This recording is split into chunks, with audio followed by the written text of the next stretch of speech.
Welcome to the lecture series of signal system. In previous lectures we have seen all about the signals,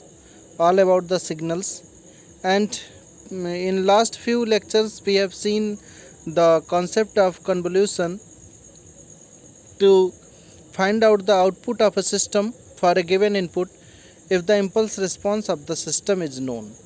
So in the convolution we have seen that any signal xt can be dissolved in the form of the combination of delta function or impulse signals.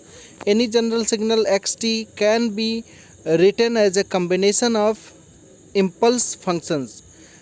Like this combination, there are some other signals. By using those signals we can dissolve a given signal xt. So what we will discuss in this lecture, we will discuss Fourier series in which a given signal xt, like as in the previous case the xt was dissolved into the delta functions.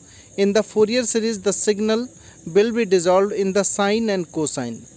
So very earlier the concept of representation of a signal in the form of sinusoids was given by, he introduced Euler.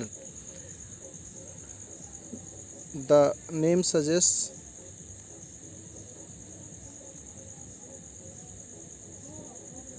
he introduced the complex exponential function e power j theta, which means cos theta plus j sin theta.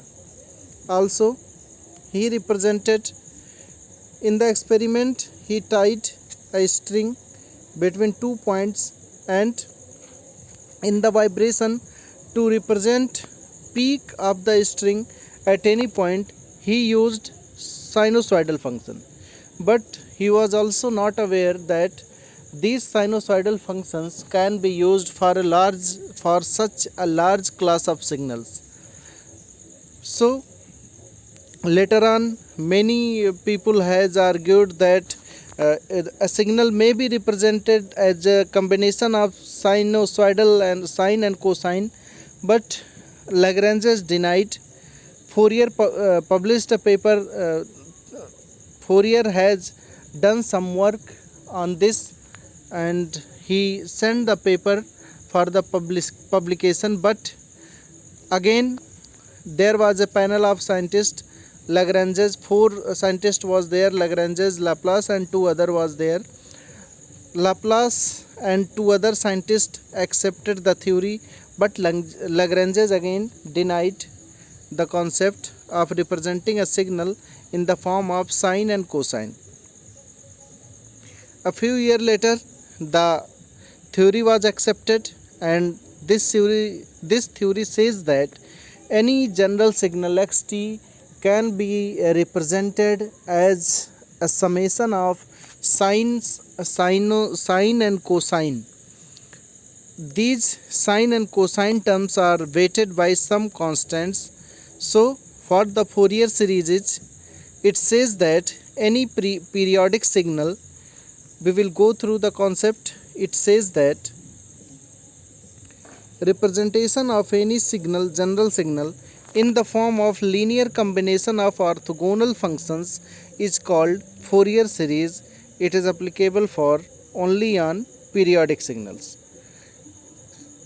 Later on Dirichlet has completed the theory. For the existence of Fourier series he given some conditions. In all these conditions, the necessary and sufficient condition is, for the existence of Fourier series of a signal, this signal must be integrable in its one period. What does it means? Signal should be integrable means if we are integrating the signal in its one period, the integration of the signal should give a finite value. but this is sufficient condition for the existence of Fourier series, but this condition does not guarantees that the series will converge or not. So for the support of this condition, for the to guarantee that Fourier series will converge, there are some more conditions, like function must be a single valued function. Single valued means function must assume a single value for the every single value of the independent variable. Like if the function is given like this, here it is function fx, where independent variable is x. Function is like this. Suppose there is a value at x is equal to x naught. Signal this function will assume 1, 2, 3. This function will assume 3 values of fx at x equal to x naught. It means that this function is not a single valued function, because at x equal to x naught there exist 3 values of fx. So it means that for the single valued function, the function must assume a single value at every possible value of the independent variable. The second condition is xt should has a finite number of maxima and minima within one time period of the signal, because Fourier series is applicable only for the periodic functions.